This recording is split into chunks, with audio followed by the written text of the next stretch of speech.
Thursday, November 2. November 2. Sunduin ko yung alaga ko. Road trip tayo. First time kong sunduin siya. Yung naghatid kanina, yung taga-kusina. Ako naman yung susundo ngayon. Mga 1:25 kami umalis dito sa bahay ng amo namin. Siguro mga ilang minuto kami darating doon. Mga 25 minutes. Mga 25 minutes kami. Mga 25 minutes yung doon biyahe. So road trip muna tayo. Samahan niyo ako.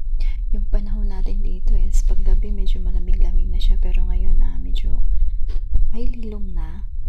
Pero siya, may lilom sa labas, pero hindi na gaano siya kainit tulad ng summer.